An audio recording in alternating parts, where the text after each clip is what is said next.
and the topic is medical treatment, types of medical illness, cure, availability, and accessibility. Our speakers are Dr. S.A. Bashir, Senior Consultant Psychiatrist with extensive experience of 32 years in 3 countries. He is MBBS from SCB Medical College, Cuttack, DPM from renowned Central Institute of Psychiatry, Ranchi. I request you to kindly come on the stage, Dr. Bashir.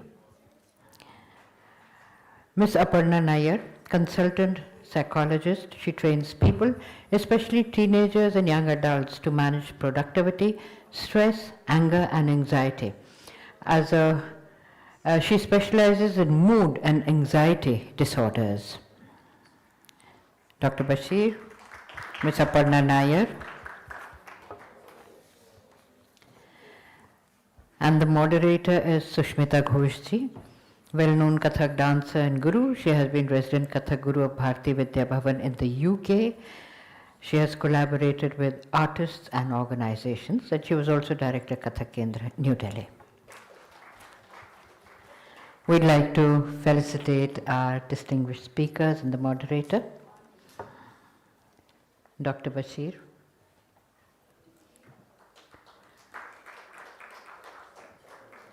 Aparna ji.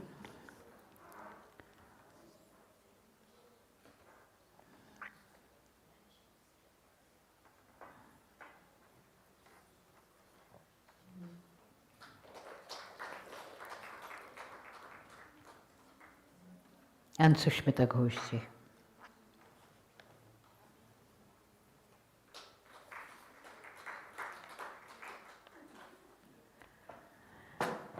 I request Sushmita Ghosh ji to kindly take over the proceedings of this session.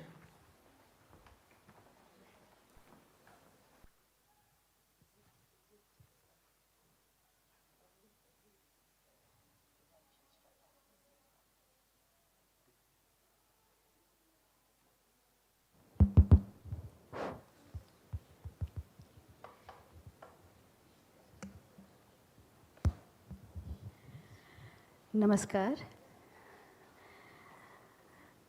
After the very, very enlightening previous session, in which we learn about identifying the signs of lack of mental well-being, we now move to the next stage of cure, possibilities of cure. And I am, just like most of us here, a parent, a teacher, a child 100 years ago. So I think I'm in a very good position because of not being an expert. So then when we talk about treatment and when we talk about cure, we might also get into specifics of medical terms. So I can completely pretend to be someone who knows nothing because just like a parent or just like anyone, and take us through a journey from our experts from there. So I will start with Dr. Bashir. He heads an organization which is a founder of, I believe, called Mind Pipe. And he has brought a lot of experts together, which gives the client an opportunity to have the treatment from various modalities. So I would like to invite Dr. Bashir to speak of what Mind Pipe offers in terms of treatment and cure. Dr. Bashir. So let me start with telling that as in Islam we say, Assalamu alaikum. So that means, that peace be upon you. So whenever we talk about mental health, it is not about happiness. Rather, it is that peacefulness. It is that peacefulness with everything around you. Though being a psychiatrist, always our focus is on the people who are suffering, those people who are so-called abnormal. But I feel a lot of feeling from my side. In fact, I wanted to start with a song, like this is the song. मेरे दिल में आज क्या है तू कहे तो मैं बता दूं. So you see, here there are two key words here. One is the mental health, wellness, cure, and etc. etc. And the other part is this, the art part of it, the living. So I wanted to combine them together. So before I start, like I presume that all of us, in fact, whenever I take a class of students, I used to start with a very funny way. I used to ask how many of you have brains. So naturally it's a very silly and funny question. Then of course we all have brains. Now somehow most of the scientific research has ultimately led to this theory that our mind's home is the brain. And plus one more, our earlier speaker has very beautifully told us about the relationship between bio-psycho-social interaction. So if I have another thing to explain that particular, from there I will explain into that what happens in psychiatric disorders. Many things happens. And luckily we scientists, we doctors, we could control a particular part of it, only a very minuscule part of it, and a very big other part is also has to be given attention to. So let us say all of us we use bank notes and we keep in our pocket. Have you seen anyone tearing off a 2000 note? No? That is foolish. But at some point you will see after a lot of folding, it has nearly cracked. You can just separate it from that point. Exactly that happened with us. The environment, and this environment of these human beings, our entity, it is not just that if you are sitting here. That environment start from the birth, maybe beyond birth, maybe in the mother's womb. And from there it is starting, and that includes not only that person's family, but that person as they grow up, the social situation, the workplace and all that. They all usually give some type of stress to that person. And that repeated folding by this stress, that resulted into two very important changes. One important changes which is very documented, very well researched, and that is the biological changes in the brain. So I'll come to that, and depending on that we have a huge number of treatment. There is no doubt till today that whenever it comes to mental health treatment, biological treatment comes first. I am proud of that, but honestly, I am into this particular science for last 32 years, but I will admit that is not enough. And if somebody is trying, there is always a dichotomy, there is always a fight, that the biological theory and the psychological theory and the other people are doing nothing, and these people are doing so bad. Like I just had an example that somebody was taking some psychiatric medicine and sleeping all the time. I am sorry from the psychiatrist side. It should not have been like that. So there are beautiful medicines, there are life-changing medicines, and they are doing very good. That's why they are celebrated all over the world. But one thing we did not forget, the other part, the social and the psychological part. So we have to intervene the psychological part through psychotherapies and the specialties, psychologists, clinical psychologists and many others. And another part is the social psychologists, the social workers. The social area if can be changed. Now another very beautiful example I will bring here. So I have just explained you that what happened in psychiatric patients is biopsychosocial theory. There is repeated stress in his environment since childhood, maybe beyond childhood, mother has been a drinker. Or maybe there is lot of fight during the child in the home, mother was in huge stress. They all contributed. And then beyond that, the genetics. Before the child was born, it is already determined what type of, let us say, frustration tolerability or other ingenuity or other powerful things he is carrying with. Now coming to the biological thing. There are huge numbers of, one important point here I would like to tell you, let us not talk about cure. Cure is a very misnomer and we'll get lost in search of a cure. So let us talk about management. So now there are some, it is, you see, I know that we are here discussing, especially again, I will never forget that particular part, that is arts and especially performing arts. So in view of that, I am going to discuss here. The importance of this performing arts in management of psychological issues. So one of that is that I think that all of us were familiar with cars, we have. Now your car has a puncture, car tire. So you go and it is repaired within 50 rupees, it's nothing. Two type of person will not repair it in time. One person who doesn't know what's puncture. He doesn't even recognize that particular sound in that particular tire. And another person is just too arrogant. He don't even look at the tire. So these two type of person, they will drive that car for more than 4 or 5 kilometers in that flat tire. And after some time, that 3000 or 5000 worth of tire is gone.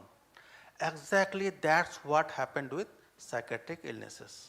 So what I am trying to bring you notice that very early, whenever there is any treatment of any illness is done, the most important point is, first point, that is the preventive care. The early detection. You discover the puncture immediately and just spend 50 rupees and get well. So that's what happening, there starts the role of performing arts. So now not only performing arts, there are so many, and a few of them which I prescribe in my clinic.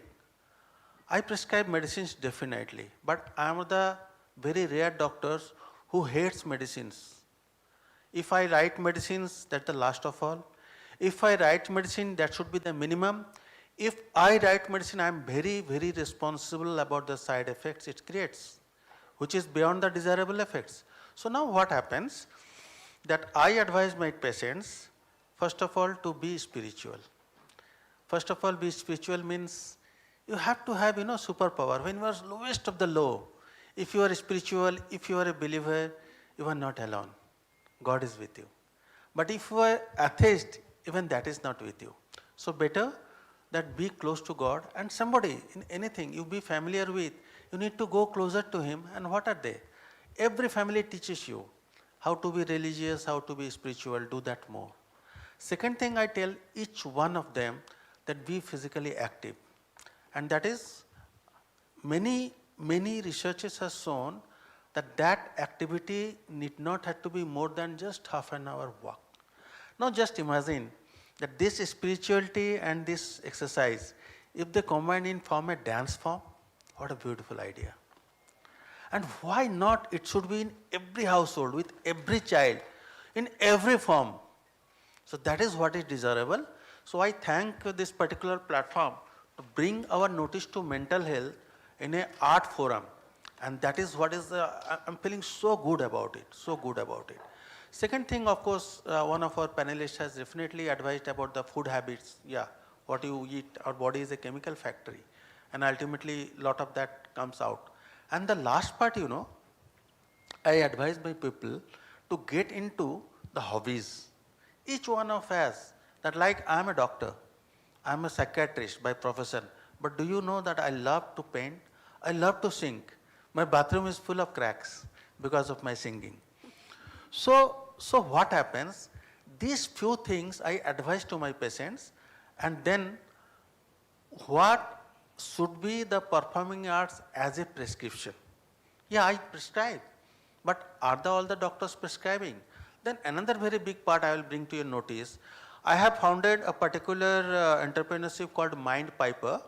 We work in many areas, mental health, but one of the very important area is awareness about mental health. Do you know, very near we have this Lady Triveni College. There is a communication department there with Professor Aparna Nayyar, and with that department we have developed, games like Ludo games, and with mental health themes, like if you go do exercise, you are going up the ladder. If you are doing smoking, you go down the snake. So now what we have done, we used to take those games in even puja pandals, Durga Puja pandals, spread them, invite people to come and dance. Now one more thing what I am trying to tell you, the impact of performing arts is to make people more aware in a dance form. So there can be other things, like there can be role plays, there can be dramas, and such a beautiful movie which we just had. I would love to spread these movies everywhere. Like diagnosis of a mental health illness is not the end. There is huge number of things can be done, and of course if I start listing the people who are successful with mental illness, they are good number. Just from my own practice, I know one IAS officer performing very well with bipolar affective disorder. I'll also like to bring here Winston Churchill. It was already established that he had been suffering from bipolar affective disorder, and still he has been twice the Prime Minister of the most powerful nation in those days. So what I am trying to tell you, that diseases is something else, performance is something else. Now coming about the mental health suffering. Dr. Bashir, I am just going to treatment part. Just one thing, because I was going through your website of MindPipe. MindPipe, yes. MindPipe. And there are some beautiful modalities that you mentioned there, which as a lay person I found quite intriguing, interesting. So I would like to come back to you on that later. And in the meanwhile, I would like to bring up Aparna ji here, if I hope. Sure. Okay. So this end which I was trying to tell you. So finally, what I am trying to tell you in this small talk now, that number one is that mental health are there. We have to accept that each and everyone is going through any mental issues. Of course, the statistics Dr. Sen has just given you, it's huge impact. In fact, by 2030, the biggest economical impact on the humanity will be because of depression only. Forget about other psychiatric illness. And exactly, so that future of the world, the India, 15 to 30, the first commonest cause of death is suicide, which is preventable. So please. Thank you so much. Aparna Nayyar, she's a consultant psychologist, and again, as a very, very lay person, I would like to ask you what that means.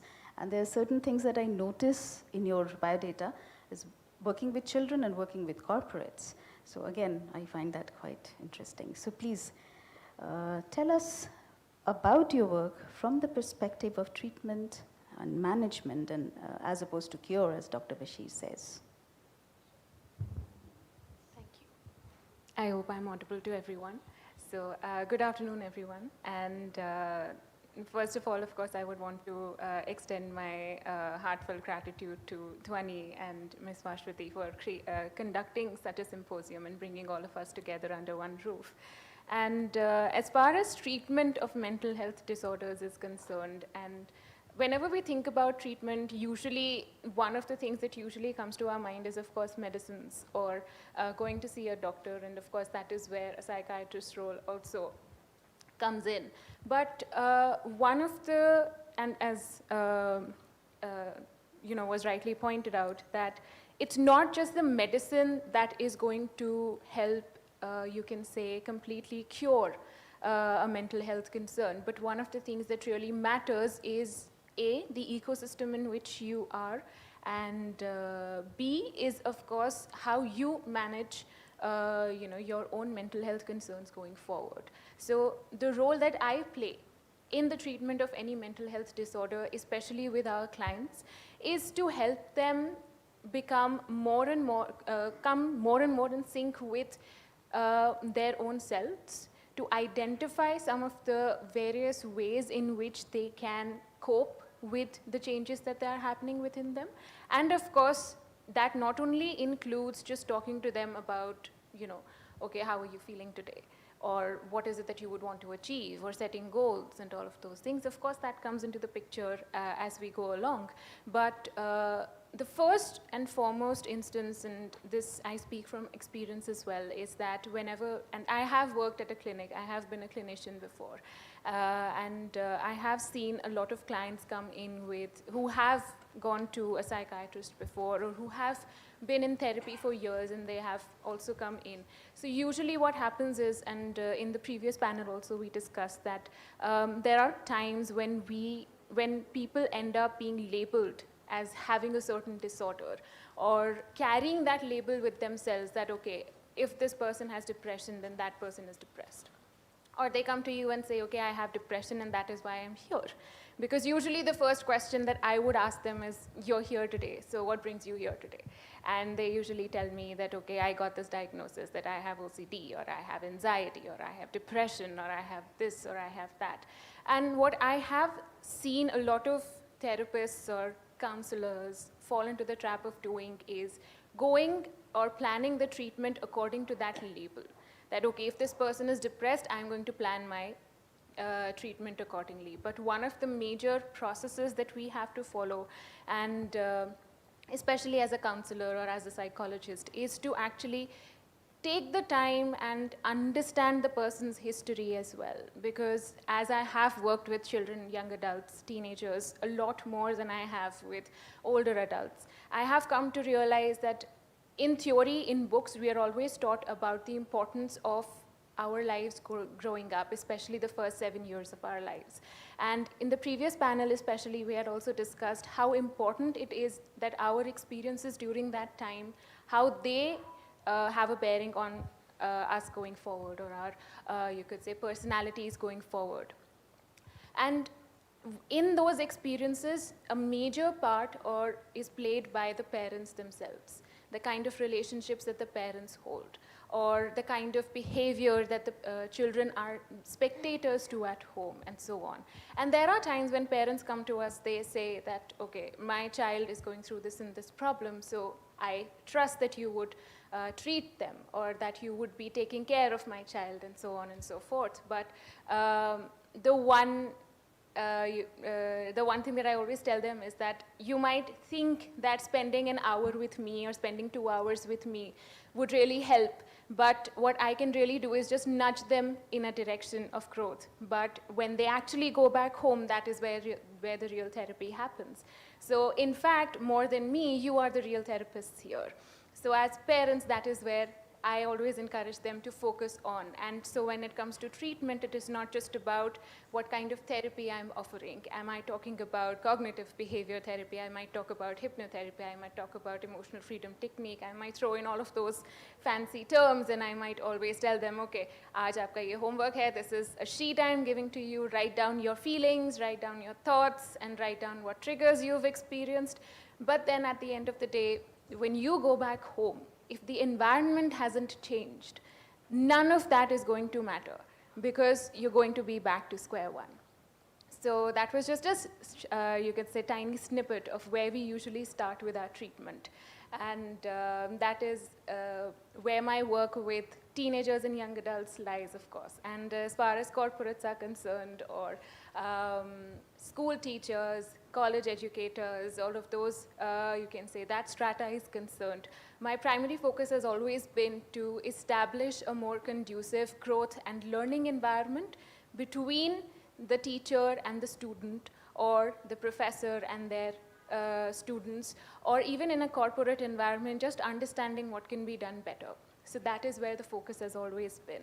Because more than us being at the clinic or seeing a psychiatrist or a therapist and so on and so forth, like I said before, it is when we spend more time in other environments. If I'm working in an office, if I'm studying in school, if I'm studying in college, I'm spending a better part of my day there as well.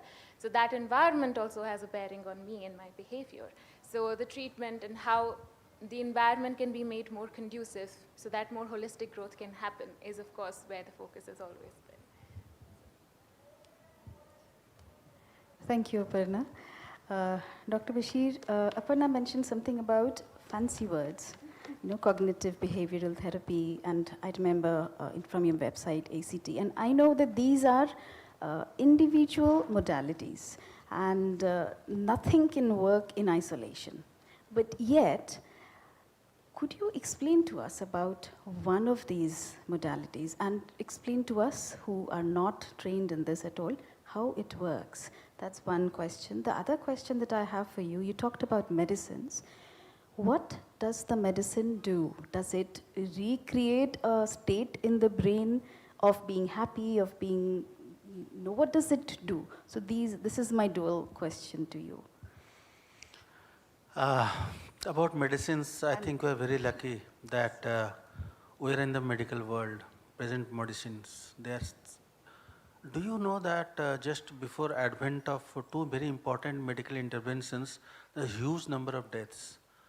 One is the invention of antibiotics, and another is the invention of the immunization. And I think that what tsunami of COVID has come, it could have been at least slowed down, if not stopped in those days, because of this scientific immunization. Now, similarly, the same thing comes in psychiatric treatments. What I feel that, that a lot of misconceptions about medicines are prevailing around. One of our speaker before us has just told us that some people think that if these medicines, they will cause a lot of disabilities. Some of things that if you start medicine, it will stay with you for lifelong. Some of them already don't want to. There is a lot of prejudice, lot of stigma attached with a diagnosis and the treatment being taken. Even in the family, pagal hai. There is a song, can you believe it? Pagal hai, pagal hai. We have to protest against that. So that is the justice we need to do. So now about the medicines, lot of research, scientific research has shown that our brain is full of more than 2000 chemicals. And out of that, we are lucky to know at least more than 5 chemicals who are instrumental in controlling our moods, which is mostly affected, and thoughts in our psychiatric disorders. One is the dopamine theory. They say that there is a particular dopamine area in our brain, especially the prefrontal cortex, cingulate and chordata and all that. So let us not go into those complicated terms, but one is sure that we have in our body some particular chemical called monoamines. Under the monoamines comes epinephrine, norepinephrine, dopamine and serotonin. Now dopamine is especially blamed in the pathogenesis or in the problem of schizophrenia and mania. And there are medicines which can bring them down and bring out a lot of control. And I'll give you some examples how life-saving they are. And another area which is in depression disorder, which is very, very common, and anxiety, they are a bit related. There it has been even the monoamine theory of the serotonin, serotonergic particular group. Also there are also a name of gamma aminobutyric acid and the aspartates. But anyway, all these medicines which we in psychiatry use, they try to go and control that particular chemical. Now there is a problem we face as scientists and doctors. Like I always give this example that I want to sweat a fly here. Okay? So suppose this is a very expensive wallpaper. I sweat the fly, but that wallpaper is damaged. So that happened.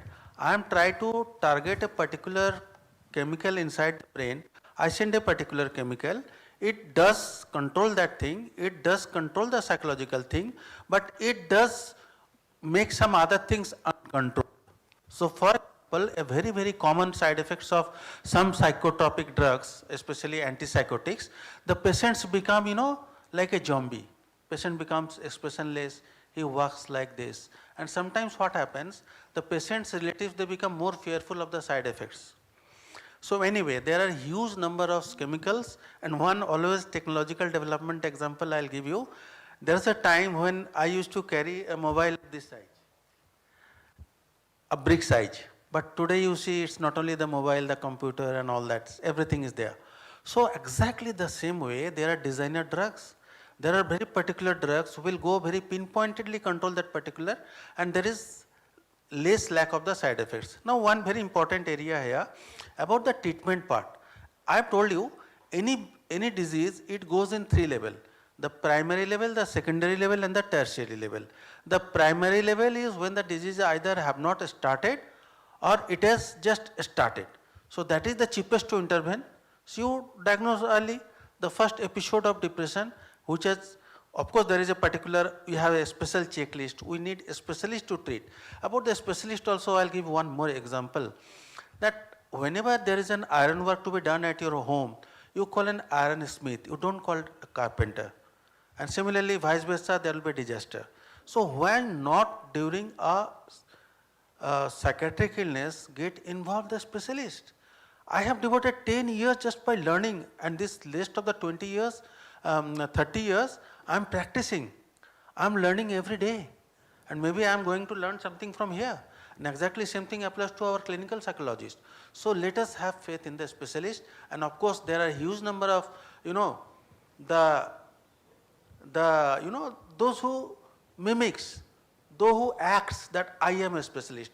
Please be scientific, be aware of that. So number one, I will tell you that about all the major psychiatric disorders like schizophrenia, like bipolar affective disorder, depression, anxiety disorder, OCD, in children, ADHD, there is beautiful medicines.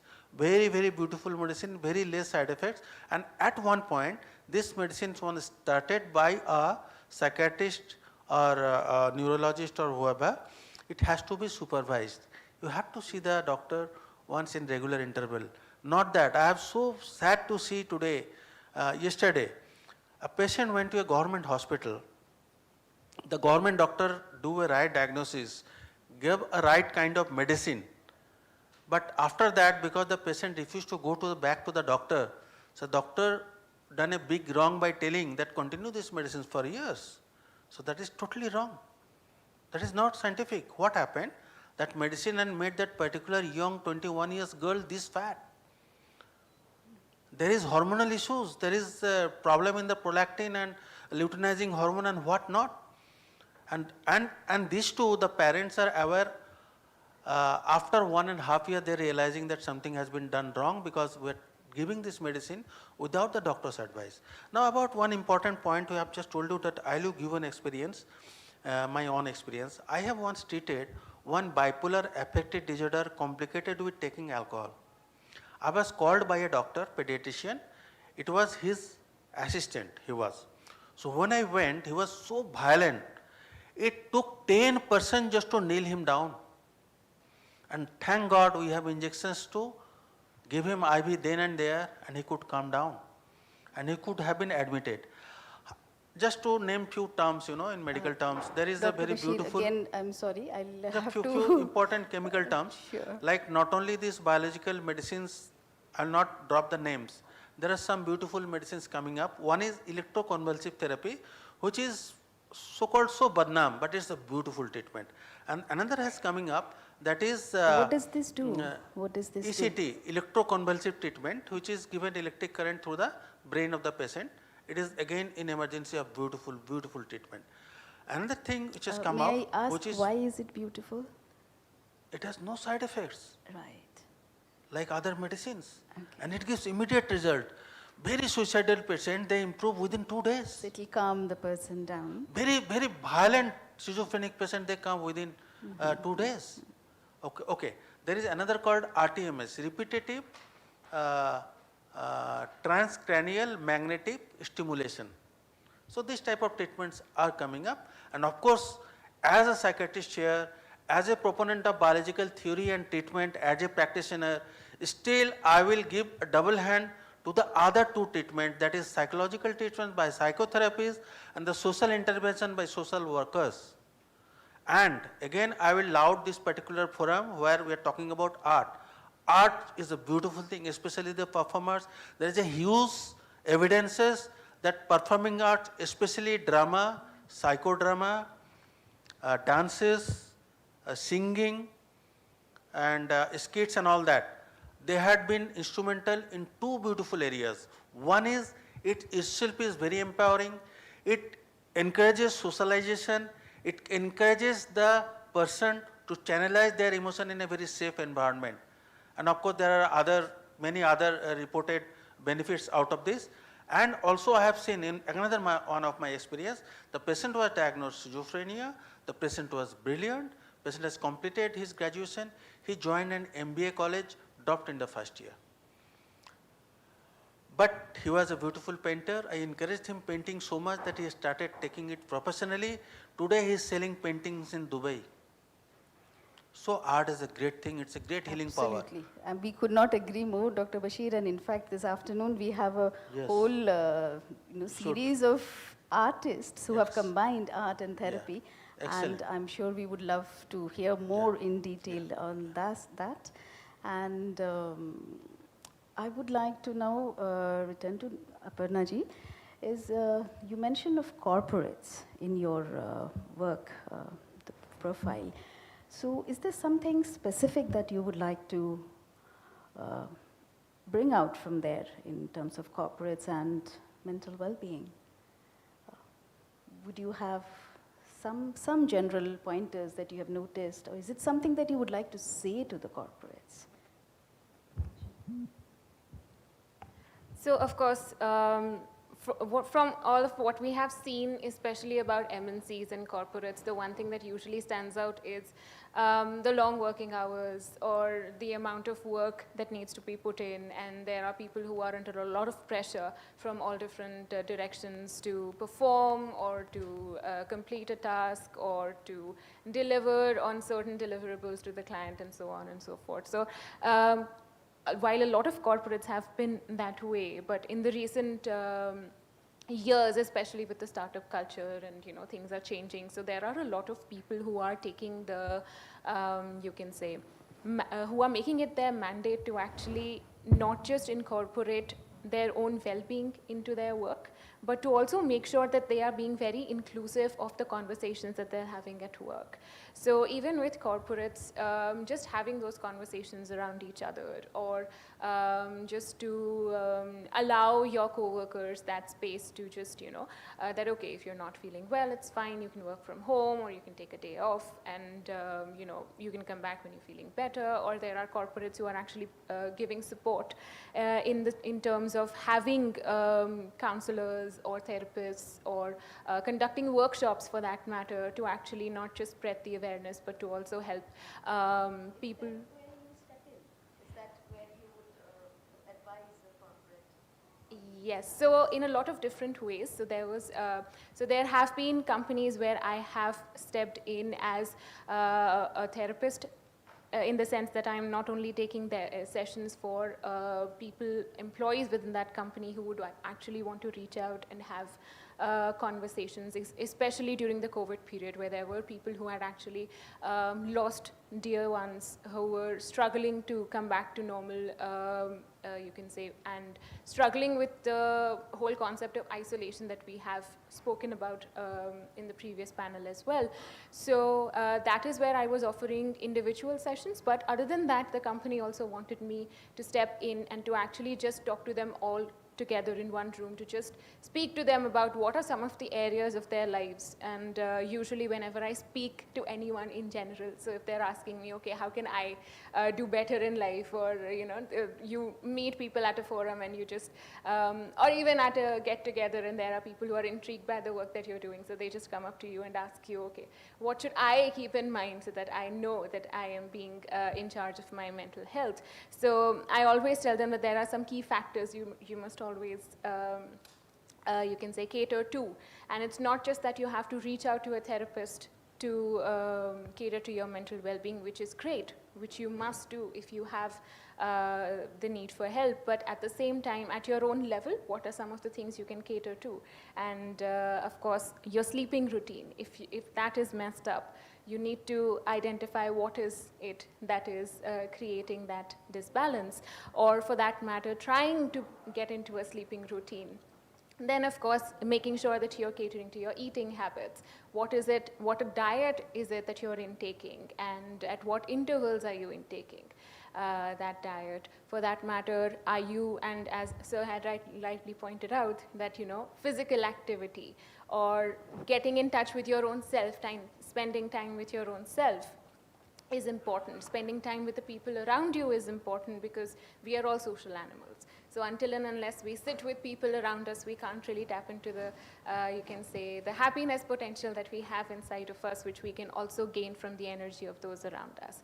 So these are some of the things that I always tell people, that if you cater to these will always help you in maintaining that equilibrium, and to always have something to fall back on, because it's not just about relying on someone outside of you. It is also first about relying on yourself, developing that confidence within yourself, and the kind of treatment you give to yourself is what the environment would also give to you going forward. So those are some of the areas where my focus has been. So with them, even in those sessions where everyone was in the same room, I used to talk to them about having different workshops on how they can get better sleep, or even with their work, how is it that, what are some of the areas on which they must focus to increase their concentration or to increase their productivity and so on. Thank you. I'm just going to kind of cross some of the things that I heard. One is that right in the beginning, Aparna mentioned about the key task of the therapist is to help the person connect with themselves. And in your website, I saw something called a personal narrative, in which it seemed, coming from a performing artist point of view, that sounded very, very interesting to me. It is like almost as if there is a storytelling element of it. So I would, we have very little time, and this is a vast topic that we have just touched upon. So in like 1 minute, can we just share that? It's such a lovely topic that I'd love to talk hours and hours together. I think We would love to hear. Similar lovely people who will like to listen. So here is a very important question she just had. So I think our psychologist will agree with me. Like as you see that mental health problem is there, everyone, even with me maybe at some point of time. So number one is that when it goes to a therapist, that usually at a level, when we categorize that mild, moderate and severe, usually mild doesn't go. There's no need. Mild is usually just dispersed in the family, friend level. The moderate level they goes, and the severe level of course. So now one of the very important theory behind this whole individualization is that number one, even if, just I always give this funny example, you take 4 persons from 4 African countries and stand in front of you. They all look same to you, but each one of them have different country, different culture, different religion. So that's it. Each diagnosis of depression is different, and as I have told you, that whole environment is making this particular disorder in this person. So that's why we have to be individualistic. That's why we have to sit with one-to-one. And first of all, you should say that in my sessions at least 2 sittings go just by understanding the person, okay, if you are doing a justice. And second thing, few things automatically happening good here. One is, that all of us, we use pressure cookers, and there is something cooking and the steam is equalized by that bulb. And suppose there is some problem with that bulb, the whole pressure cooker will burst. That happens with these people. These people need to outlet somewhere. And the person, the specialist psychologists and psychiatrists were trained to listen. We have shown that empathy. And then another thing happens that, I always, another quotation, I don't know who has told that, a beautiful quotation, that lot of people are dying in this world because of hunger, and much more than that is dying because of lack of love. So we have to, listening to them lovingly itself is just such an outlet. And then of course what we try to do is our patients, as I have told you, that repeated stress has disturbed the chemicals, the repeated stress has disturbed the thought process as well. And we try to change that thought process. Like a very fearful person walking on the road will look at a rope and will jump, it's a snake. But provided with rationalization, thinking and all that, he will understand that, he will know that why look, this is a rope and this is not a snake. And that's what we do. Thank you so and much. Plus there are other methods of psychotherapies. That is called behavioral therapy. There are other cognitive behavioral therapies. There are totally different methods of science which would truly modify the behavior into better ones. We will hear more, because those are the particular treatments that we would like to hear in our way. But I have been given this enormous, very, very challenging task of bringing us all together on one place in very, very few minutes. So I would like us to wrap up right now. It's a great effort, I should say. It's what we're already doing. It's a great effort. And so I think we would like to break for lunch soon. And I can only say thank you for starting this off. Thank you for igniting a lot of questioning sparks in all these. I can Exactly. see people, making notes and listening very intently. So thank you for being Instead here. of really And giving a lot of also, information, Aparna, what I'll feel that if we go from here a bit inspired, Absolutely. a bit ignited, a bit interested in mental health, that's a great job, and we need more such jobs. And I really admire Dr. Misra for bringing this in such a panel. I really want a reputation. Please, want to do?